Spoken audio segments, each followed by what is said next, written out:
Well, wonderful. We're live. Excellent. Welcome. Thank you so much, everyone, and welcome to the API Chronicles Unlocking the Future, a live celebration of APIs hosted by Marketa. So today we're exploring the world of payment wearables. And I have to say, I've got a strange fascination with wearables and a strange bias against it, but we'll hopefully have an interesting conversation about them. So whether it's usually wearables are on a ring or a bracelet, but most likely you'll see them around town on a watch, like an Apple Watch. So this kind of payment technology is enabling consumers to wear their favorite payment methods and bringing tap and go simplicity to all kinds of purchases. Yes, I think we hopefully have a full panel. Of course, as you know, the API Chronicles are always live, so please forgive us if we have momentary technical issues going on, but hopefully we'll get a great discussion from everyone going forward. Um, one of the things we're going to discuss is that wearing payment tools go beyond simply speeding up shopping, and they're driven by a global shift to cashless transactions. So technology is being used by businesses to deliver that sort of seamless, frictionless experience for customers at large scale events, like sporting events, and also to manage expenses among teams out and about, among many other use cases. So, as always, I am Liz Lumley of The Banker, and we have a great panel with us here today. So one of our panelists is having a few issues coming in and out, but hopefully we will bring her in. Before I ask our panel to introduce themselves, also, the API Chronicles is live, so we will be taking questions from the audience. Please type them into the comment section so that I can see them. My only advice is to make your questions short, concise, and more importantly, a question. And they will more likely be read out on the panel. So Terry, let's just see. Can you hear us? Can you see? Yes, I believe I can hear you now. Wonderful. Very, very perfect. All right. I'll let you get settled. So why don't we start off with introducing our panel? So as to Tobias, why don't we start with you? Tell us who you are and where you're from. Yeah, hi guys. My name is Tobias Eriksson. I'm from Sweden, and I'm the CEO and co-founder of the wearable tech company called Tapster. Excellent. Can I have Matthias, please? Tell us who you are. Yeah, hello everyone. My name is Matthias Eld. I'm CEO and co-founder of Fidesmo. Fidesmo is not a wearable brand, not a wearable manufacturer, but we are a integrator towards payment schemes and a token requester, basically. So we are the tech behind the Tapster. We work very closely with Tapster. Excellent. One of our many customers. Excellent. Terry, why don't you introduce yourself, please? Hi, everybody. I'm Terry Smith. I'm co-founder and global ambassador for DigiSec. And DigiSec, similarly to Fidesmo, we don't make wearables. We're not a wearable company. What we do is we bridge the gap between wearables and the payment providers or any service provider, come to that. So it's a platform that people on board to. Yep, and I'm sure everyone saw the news of your collaboration with Curve very recently, so that's very timely. So Terry, I'm going to go to you first. So I guess we have the recent news with Curve, but I want to go back in time a little bit. And what was your kind of first foray into wearables? Gosh, have you got time to go back that far? Actually, it was around about 2006. I was working at MasterCard, and we were doing wearables as companion devices. And I was working with some very clever people there. And one of the things we needed to do was obviously provision wearable devices. It never really took off at that time. There were too many barriers. But it became actually the basis that I then took out as an idea and ideated that through to creating a patent for actually creating what we use as Apple Pay today. So the fact that Apple Pay and wearables are all interconnected is very, very true, the way that it actually happened. So wearables themselves, I initiated the company in 2014 when I realized I wanted to go beyond the likes of mobile, beyond Apple Pay and Google Pay, and really turn wearables into fashion. Fash tech, I think, is the term that we tend to use in our company. That might become a common word as we go out there. So 2014 really is when it all began for us. So wait, so do you wear anything now? Oh my goodness, yeah. I don't know if you can see them on screen, but I wear a beautiful charm. I wear a watch. I have a ring. I have a key ring. So I have something for everything. I put my bracelet on today. I don't normally wear it sort of sitting in the office, but I put it on today because I travel into the office on the London Underground. And I absolutely love the fact that I don't have to get anything out of my bag. I don't have to fiddle for anything in my pockets. I just expose my wrist and walk through. So it's a nice thing to have.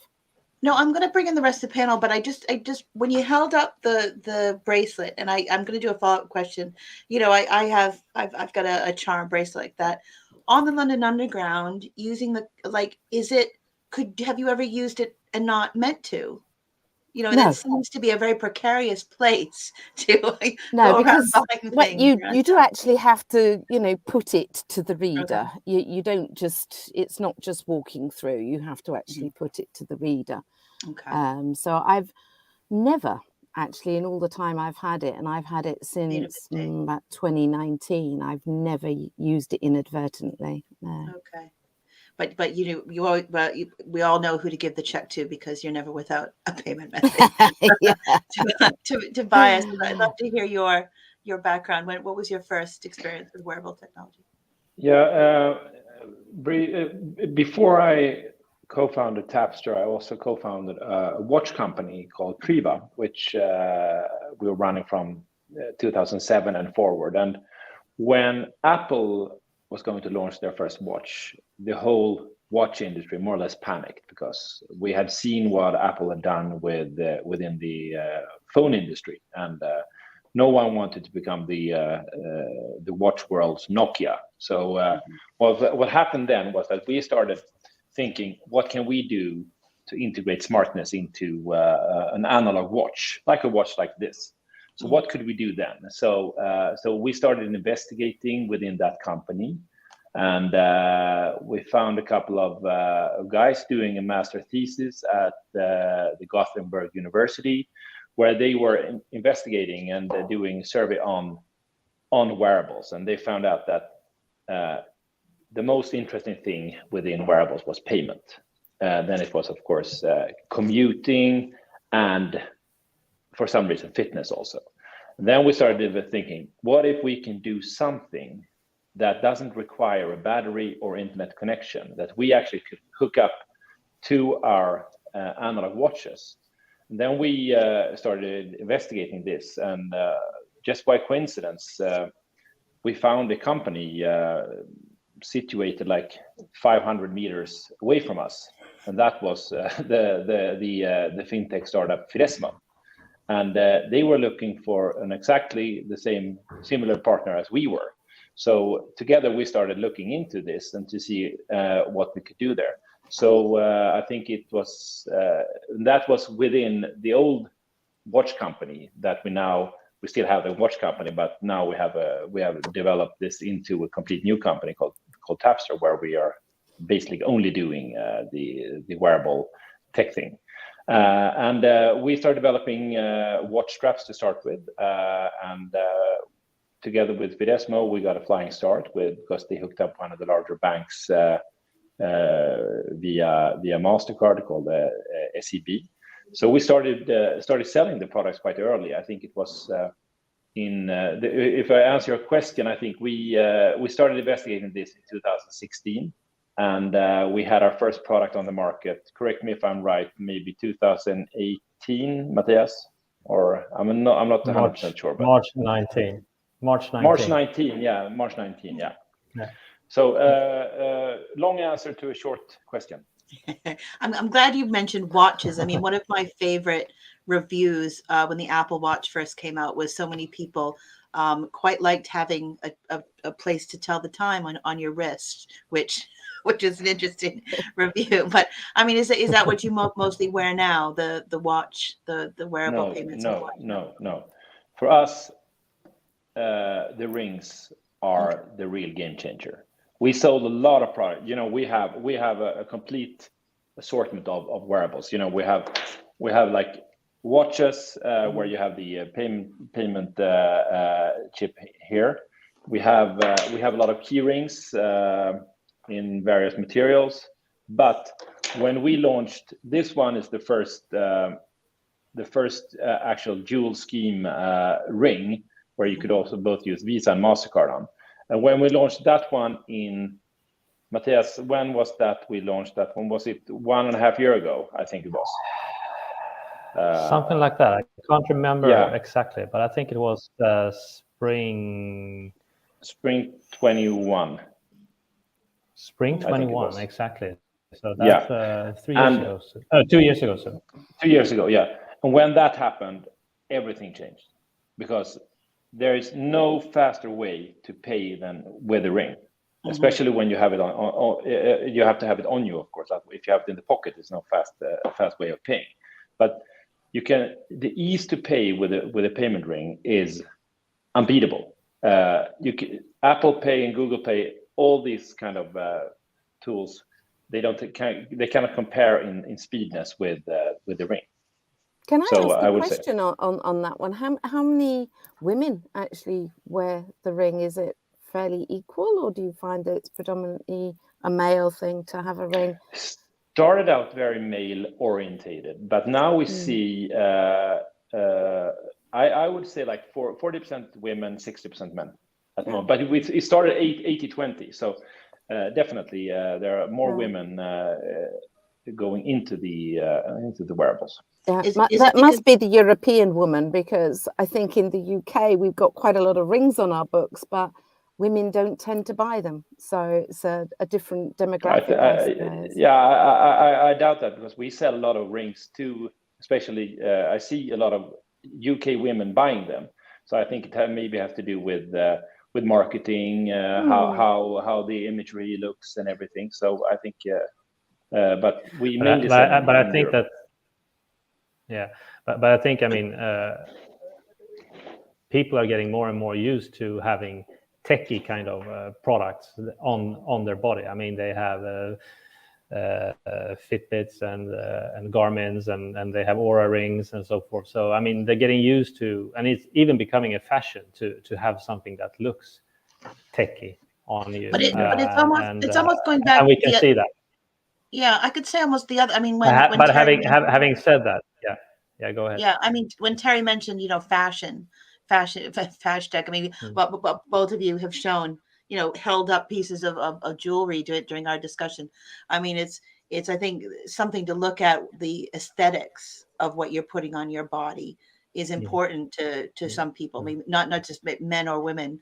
So there's probably a way to see how this sector will evolve, especially from the non-techie side, from the vanity side. I mean, the whole point of fashion is that it's choice, isn't it? I mean, that's you go and choose something different than your best friend would choose, and so when it comes to wearables, it's really got to meet your fashion choice, not just be technology capable.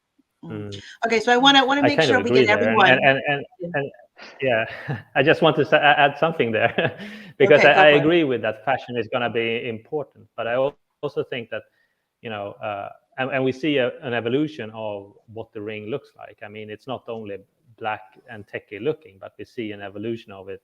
I think that to be as your competitor PagoPay, they now have wooden rings and so forth. So there is an evolution of it.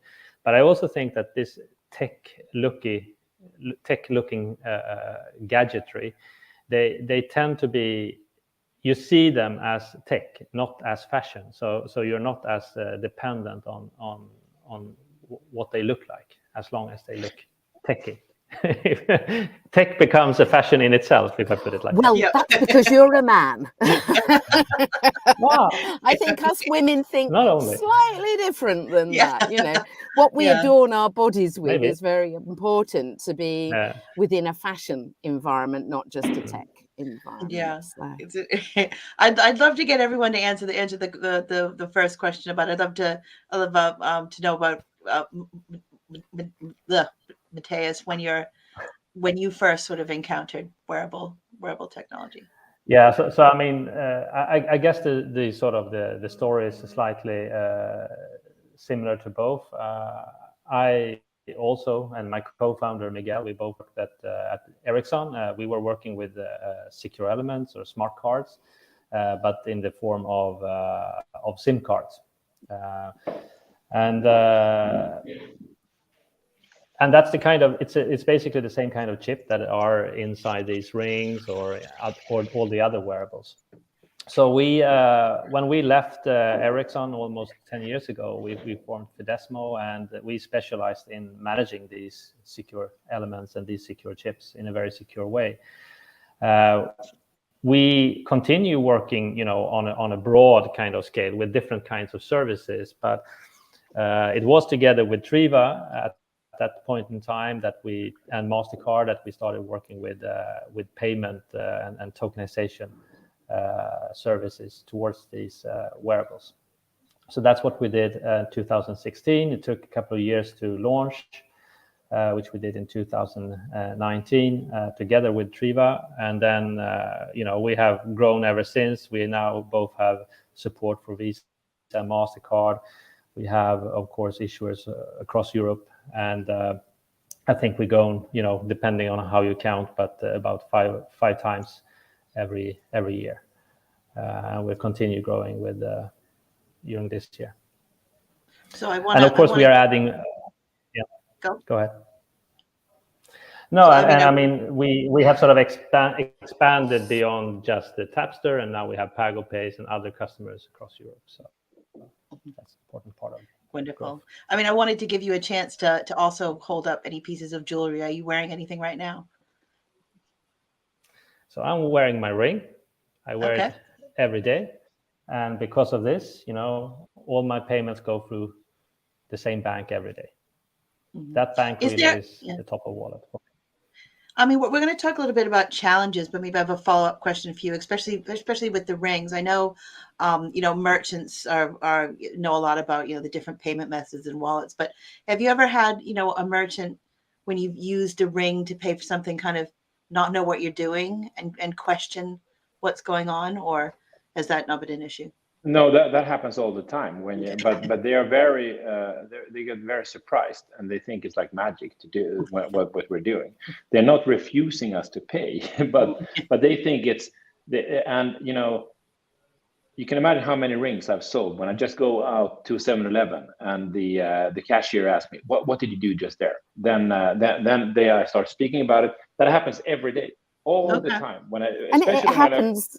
And it happens, I think, to all of us, because whenever we use a wearable, because it really isn't mainstream today, it's becoming more mainstream. But I actually now carry around a little card that gives them where to get it from.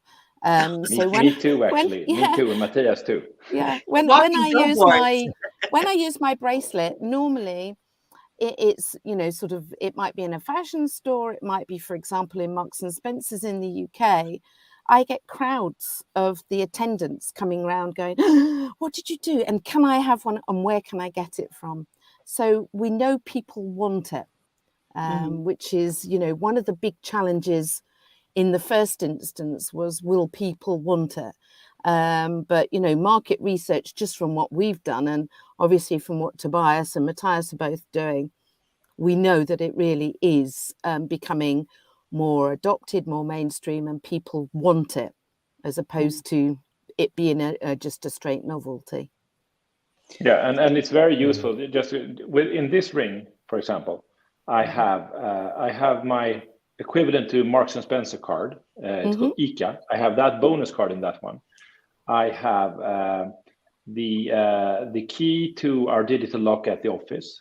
I have a Tesla car key in this one without actually having a Tesla, which is a little bit strange, but I have that. So with the service that actually Fidesmo is offering us, it makes it possible to add on various services on this one. So in the end, this ring, we believe, will replace the whole wallet, because what we see is, as you said earlier, Liz, we see a great shift now. We're going from plastic payment cards now into what we see. You have smartphone-based wallets, Apple Pay, Google Pay.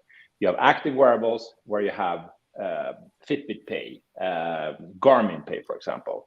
And then you have the passive wearables where we, Digisec and Fidesmo, we operate in that world. And we believe that the passive wearables will have a big chunk of the former plastic cards, because it's the easiest way to pay with them. You don't have to worry about connection or charging them, which we believe is a big plus.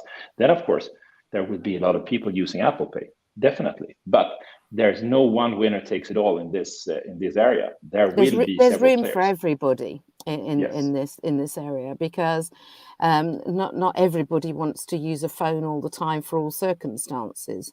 Not everybody wants to use a plastic card all the time for all circumstances.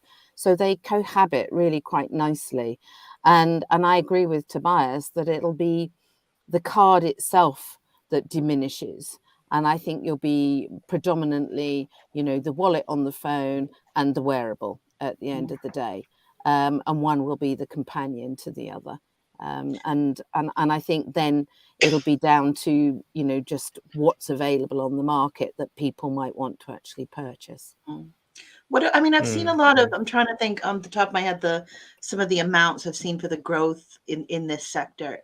But where do you see some of the barriers and challenges to that growth? Is it just the technology? I remember when, London Transport started allowing contactless cards, and being behind someone trying to pay with an Apple Watch was a very difficult experience being a commuter. You see less of that now, because things have gotten a lot better and a lot easier. Is it the technology that's going to be?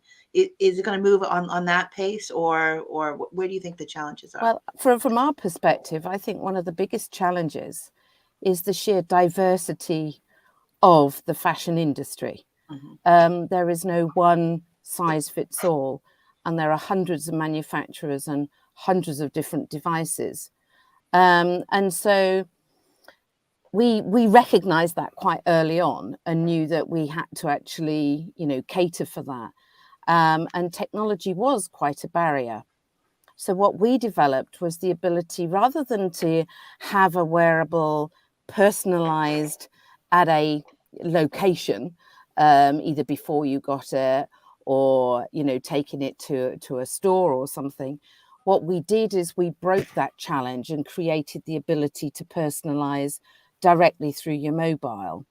And we can do it Android and iOS. So it suddenly became easy for a consumer to go to store, pick up a wearable, personalize it themselves, use it. And so the technology barrier has been taken away. I think the next barrier really is having the ability for all these different manufacturers to just insert the right chips into their items. And that's one of the key areas that we're working on. And, really partnering with the chip manufacturers to support all of these different manufacturers themselves to do the embedment and the branding accordingly. So it was interesting when Tobias was going through everything that's everything that's on his ring. I couldn't help but think that's a lot of stuff. If you as a woman, you sometimes take rings off to watch. The rings come off all the time. Is one of the barriers that sort of safety? Is there a way, since it's on your body, to have it where it would only work with you? Or obviously you can think of other, so right now the rings work with online pin, so it's basically the same pin as you have on the card that you connected to the wearable.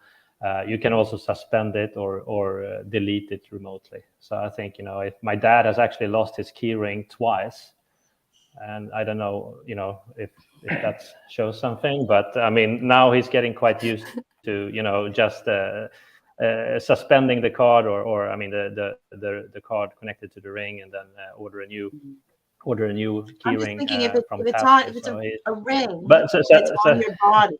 Well, we do have one manufacturer who is actually, but it actually give you, yeah. But he's got to the point Yeah, but now it gives you where control also of the wearable. A capability that it recognizes when the ring is on. Yeah, but would and it then, recognize the actual person? Like with yes, the and so what you heart do is when beating? you've put it on, it recognizes the contact with the skin.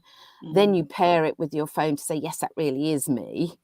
Then it will work from then on, just as a standard contact list. When you take it off, it says, oh, I'm no longer active because it's been removed from the skin.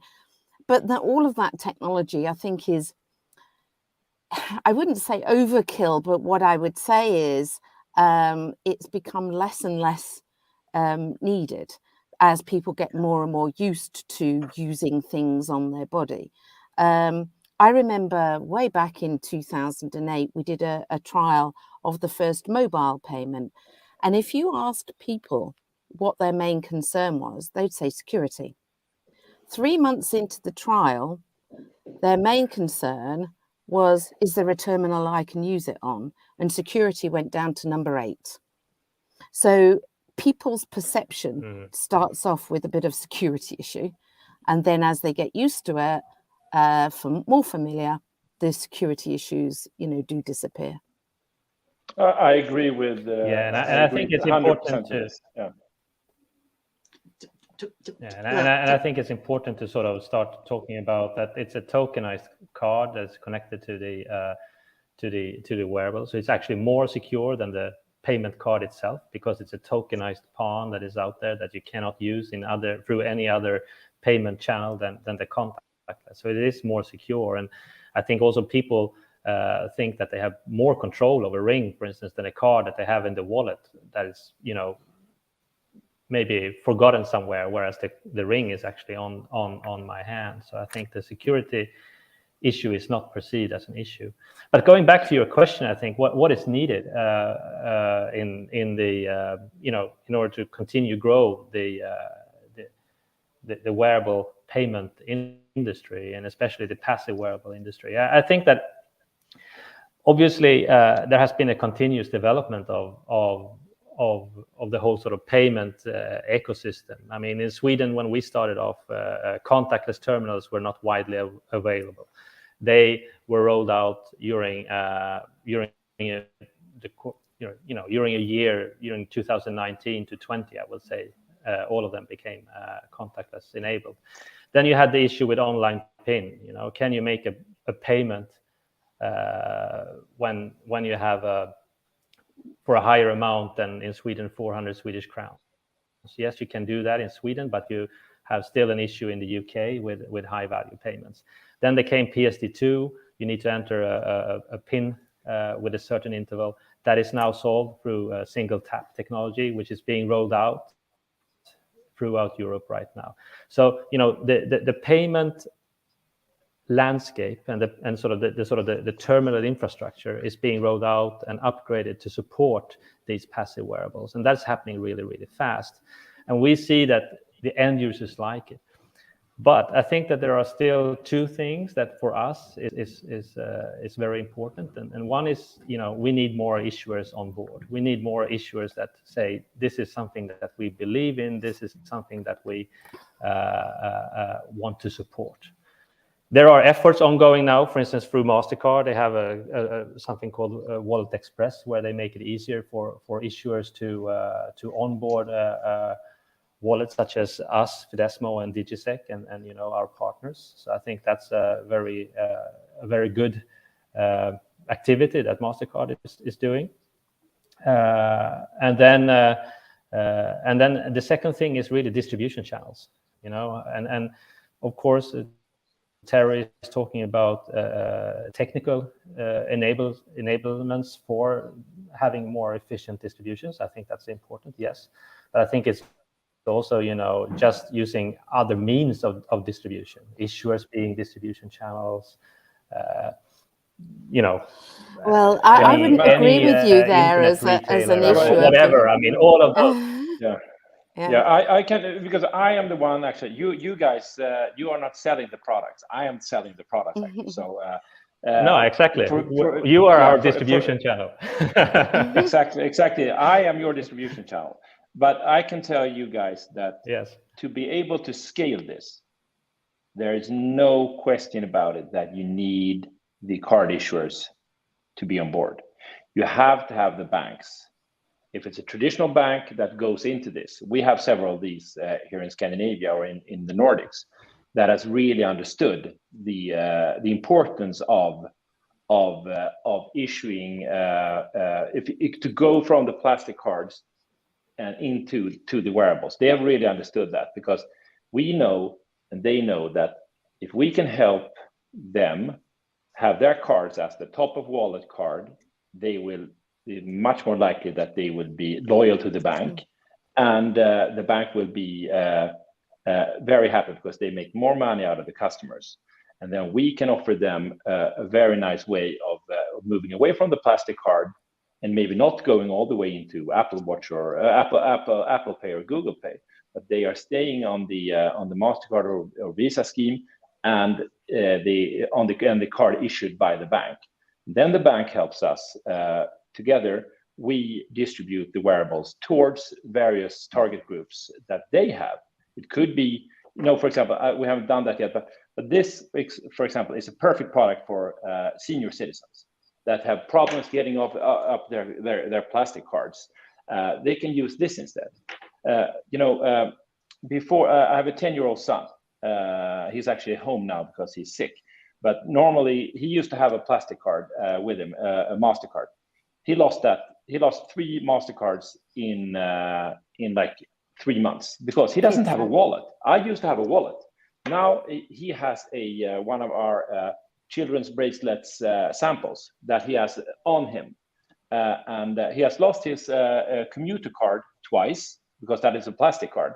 But he hasn't lost his bracelet because that's on him. That's a perfect target group for the bank. I totally agree with you, and I think that there are so many different target groups out there. But I also think, going back to the distribution channel issue that Matthias has, sort of mentioned, then we aimed to actually try and break that barrier down completely by saying you don't need anything beyond what you do today. Your distribution channel is through your standard retail, through your standard e-commerce, through however you would, ordinarily distribute as an existing fashion house, maybe, or as an existing capability.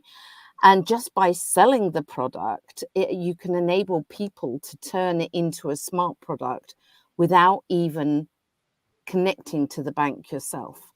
And so you don't need, sort of any bank support per se, other than the bank to be fully on board with the willingness to want to offer the capability to their consumers. And as Matthias said, that's where MasterCard have started to really push forward in the industry and do what they call bulk enablement, i.e. offer the service to their bank at a fair and reasonable rate, so that people will take the opportunity to onboard without I wanted to take that further a bit, because it seems like both Tobias and yourself is this sort of outreach to banks. It sort of seems like from the outside that involved in wearables are either the fashion industry or MasterCard and Visa, obviously, and then big tech like Google and Apple. Well, many banks, global banks, don't have a kind of a big wearable strategy going forward. Is that do you see that as a problem going forward, or do you need to bring the banks closer into this No, I don't. I think the banks really need to understand that, you know, and I think, as Tobias said, the Scandinavian banks really have taken on board that this is another route to market for them. The UK banks are an awful lot slower than that.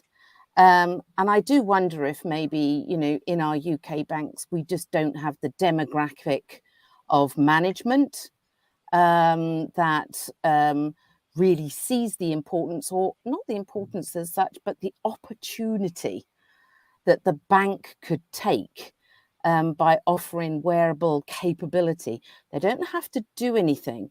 They don't have to change their way of business. It's just offering the ability for companies like ours to provide the service on a wearable to their consumer. But they have to actually opt in to do that.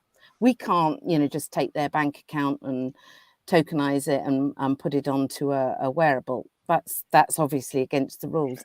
They have to buy into doing it. And simply by buying in, they can open their world up. And what we've done, and just like, you know, Tobias has already on these wearables, there are other services. So as soon as you start combining those other services, it becomes a more compelling story, and therefore a greater opportunity for those banks to be part of the whole consumer journey. So, for example, one of the things that we put onto wearables is the ability to engage with the consumer. By them tapping their phone, we can engage directly with them on behalf of the bank. The bank can put any information through to the consumer that they want the consumer to know about, and it's all free of GDPR regulations, because the consumer initiates the request to get information. And it's a very different way of working that you can't do with a card today. I can just want to follow up the thing that regarding the scaling of the business. I just want to emphasize this, that I think I don't completely agree with Terry, because I believe that the banks, we must have the banks helping out to do the distribution, because otherwise it's going to cost. And I talk from experience. I know how to scale for example, a new brand, a watch brand like this, for example, which we do a lot of collabs with and everything. The cost of scaling a business and building a brand by yourself, it's enormous nowadays. It costs a lot of money because you put so much money into Facebook and Google, and so it's very hard to get the return on investment. And look at, for example, what has the banks done with Apple Pay? They're promoting Apple Pay like crazy. That's why they need to also, in order to, and to be honest, now I'm speaking a little bit frank here, it's better for the bank to use DigiSec or Fidesmo than to use Apple Pay. They make more money out of that. Yeah. I think everyone knows but I think, Tobias, I think you misinterpret me. I agree with you that the banks should have the involvement from the awareness, the marketing, the PR perspective, but not from direct distribution, because I think banks haven't got a clue on how to do any distribution whatsoever. But that doesn't mean to say that they shouldn't be involved in the marketing and the support of companies like yourself, because that's the only way that consumers will get to know about it in certain circumstances. But we are doing the distribution for the banks. They are offering their customer the wearables, and then we take care of it. We become like a Tieto Every, which is a big card distribution company here in Scandinavia. We are becoming that for the banks, but with tokenized wearables instead. So I guess it works both ways, but my experience with the banks is that they don't want to necessarily get involved because they've got enough things on their plate. I mean, especially in the UK, they've got regulation, they've got Brexit, they've got all sorts of things that they have to get on with. So long as their consumers are aware of where they can get things from and how they can get hold of them, then offering it directly by the bank, I don't think is necessarily the only option. No, I agree, but I speak from experience, and I think what I wanted to say, and I think that if you take if you look back a few years, the banks and the strategy of the banks was that they wanted to take a very, very, they wanted to take control. They wanted to maybe even design the wearables themselves. They made bespoke wearables for every bank and so forth. And I think that is very hard because I think Tobias, I wouldn't want to see. I think you are better at We've seen that in exactly. the UK. That's that what I did mean. not work. leave that to the designers. Leave that to the designers. Tobias is much better at that design, right? And the brand building around Tapster and so forth. So I think it's very good and wise of the issuers to sort of take a step back and let the professionals handle that. But of course they need to be part of the sort of providing trust and finding the end users, the customers that are already interested in new payment solutions and so forth. But it's very much about saying, okay, we have this Tapster guys, they have a very nice solution, and we trust it, so you should trust it as well. I think that's sort of an important part of it. Yeah.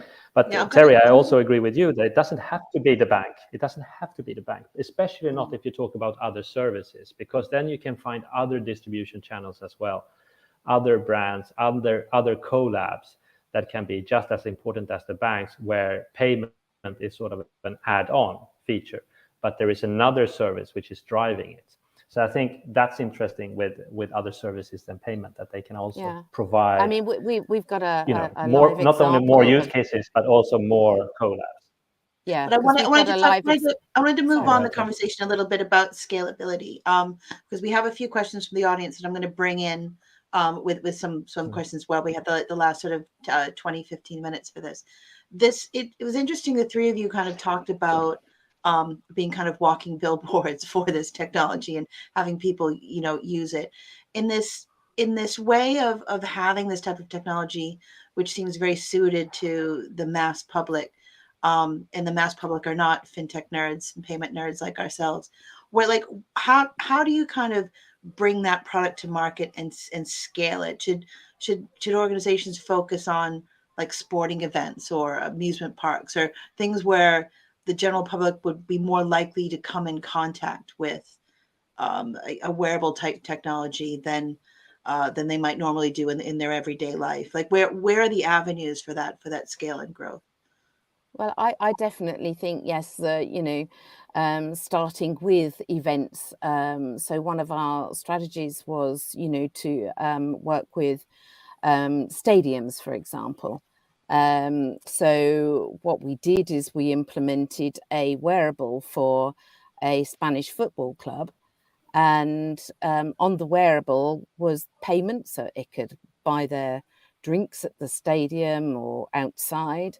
It had their access to the stadium, so they only had one wearable for that. And then what we also created was a really good engagement tool where if they tapped it on a mobile or on a podium, wherever, then they could vote for man of the match. And so they became engaged through that wearable. And as a result, they, became more familiar and more wanting that sort of wearable. So yes, I think stadiums and events is definitely a starter. And I think it gets the mindset going. But I also think, it's fashion to me. This isn't tech, this is fashion. and so therefore it's really in the fashion world that we want to really start breaking down the barriers here. Well, we're going to start. We're going to talk a little bit about removing the fashion in a bit, but there was one of the questions is kind of related to this from one of our listeners. Can you see or measure increased usage from customers with wearables? I mean, do people spend more with it? Is there any data or metrics that any of you can share? Yeah, we it's have hard done to some know surveys. what they Yeah, spend yeah. outside of us. Yeah, but we have done some surveys and asked Yeah, go ahead. people, and we did a wearable survey on our customers. And first of all, we know for sure that between us, we did a survey, and I think up to over 90% were using the Tapster every day as their primary wearable payment tool, or sometimes. So 70% was using it all the time as their primary payment tool, and that shows that you actually channel. If for example, in my wallet, I actually have a wallet. I don't want to show it though because I'm working with this. I have several cards, but as soon as I have this one, I have my my debit bank card in this one. This becomes immediately the I use this one more frequently than I use my credit card, because this is the one that I always have on, and hence I use this one. We see definitely an increased use of the card that is in the wearable, definitely. Well, if I'm anything Tobias, to I go have by, to tell you then a yes. secret. I want to tell you a secret, Tobias. We'll give you the but I will floor, tell but it for everyone. talk now. Yeah. So last weekend, not this weekend, but the weekend before, I went to Systembolaget, which is where you buy alcohol in Sweden, the only shop. And my wife, she took my wallet to do some grocery shopping. And this is the secret. I have not yet found my wallet since then. And I have gone by with only my ring. It's getting a bit scary. I suspended all my cards. But that's how it took a while before I even noticed, because the card I have connected to my ring is really the top of the wallet, and then I have another wearable for my company card. Well, I think I am the one-woman cashless that's society. how scary it is. I haven't. Yeah. My wallet is I was going to say, Terry, I agree with you. It's kind of the same evolution. I can't remember the last time I took cash out of an ATM for usage, but it's an interesting, the same sort of trajectory. So Terry, go on. Yeah. So I mean, being totally cashless, I do rely on my wearables, especially when so you don't want to take a handbag with you, and our pockets are not designed to take wallets. So you just put a wearable on, and it makes your whole life a lot easier.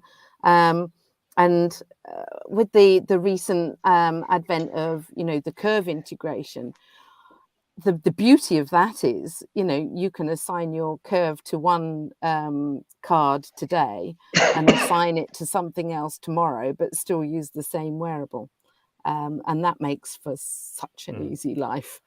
So I enjoy that. So we've got about 10 minutes left, and there was a question here that relates to one of the questions that we had prepared about kind of the evolution of this market. And Terry, we're going to talk about removing the fashion element. So this is what about implants? I even though I'm not a Luddite and I use lots of technology, I do have this quite wariness about big tech and the idea about having an Apple or Google implant something in my skin, even if it would make my life easier. It makes me think of some dystopian novel. But is that where this is going, where eventually you're not going to be holding up pieces of jewelry and we'll have this embedded into ourselves? What do you guys think about implants? I mean, you can already do it. Yeah, you can already do it today. We are working with a company called but should you do Dangerous it? Things in the UK. Yeah. Well, I mean, it's a little bit up to, I mean, depends on why not. I mean, well, I can think of a lot of reasons why not at the moment, but I mean, for Yeah, example, but I mean, if you're at the having same time, something it's yeah, I think it's consumer choice. It all comes down to consumer choice. But at the moment, you've got that exactly. situation where there's absolutely zero regulation on how it's done, who does it, and what happens if it all goes wrong. And so I think I'm not saying I disagree with it, because I don't. But what I'm saying is that regulation has to catch up a little bit to protect the consumer. Mm. And until that consumer has that level of protection, I think an implant is probably a ways off from being, a mass market or a scalable capability. I think I mean, if you're something exactly goes right. I wrong mean, day technically one, you can do it. yeah, technically it's I mean, there. technically you can do it. Yeah. Yeah, and I mean, Tobias, I Tobias, what know. do you Yeah, think? but from it's a colleagues. bummer when the chip and the card expires. Well, That's a no, bummer. it's not, because what we have is the ability for you to use your mobile to reprovision it. So, Yeah, but then you have the it's chip there. expire. Still have the chip expire date. Yeah, the chip expiry is quite a lot of more years than just the account expiry. But But, I would say that nonetheless, I think it's security, regulation. yeah, the security issue is always Right now, it's better to let's steal the ring instead of chopping off your finger, chopping off your hand instead. I think that's Hey, we're better. not in Brazil.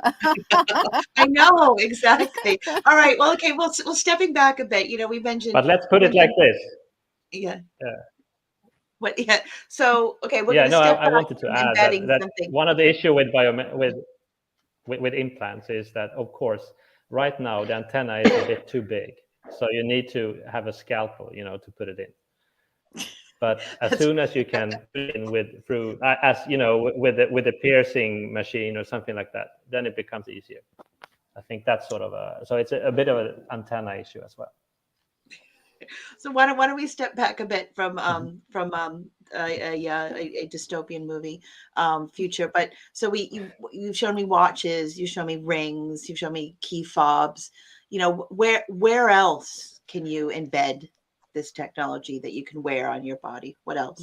Well, you think about it, it can go, basically. Yeah, no, but as I am still the wearable design and producer, I think I have a quite clear idea about this. The thing is that it needs to be easy to use. Then it has to be something close to the hands. I would say if you have something in the pocket, then there's no way. I don't think there's no use. It has to be on your hands, on your wrist. I don't think that you could add it on a pair of glasses or into a pen, for example. That is something that you always bring with you, which I believe is the key to everything. So what we will do, we will continue developing rings, because the rings are what we see is driving the sales at the moment. But we also believe that fashionable bracelets could be really interesting. Children's bracelets, everything that is attached on an everyday basis. That is where we see the developments going. Because one of the areas, I don't know if anybody has actually, sort of looked into it or has got any information about it, but I'm aware of it being woven into fabric, in as much that fabric can have antenna, capability woven in and a chip inserted at any particular point during the actual manufacture of the garment. And I think that sort of thing may start becoming more and more popular. And yes, it may be that it's in the sleeve, it may be that it's, in the cuff, but I think actually woven into the fabric itself, so there is no additional, sort of something that has to be inserted in. I think that will end up being there, maybe in 10 years, I don't know, but it's an option. Everyone always says 10 forward. years. I don't know. I mean, it's something that, it's a complex area. And it's really, the wearables themselves have got to grow to the point where the drive is there and the need is there and the push is there. And then when that's, fairly prevalent, then I think more ideas will start coming to the fore, using fabrics and using different locations. Excellent. Well, we're coming very much soon to the end.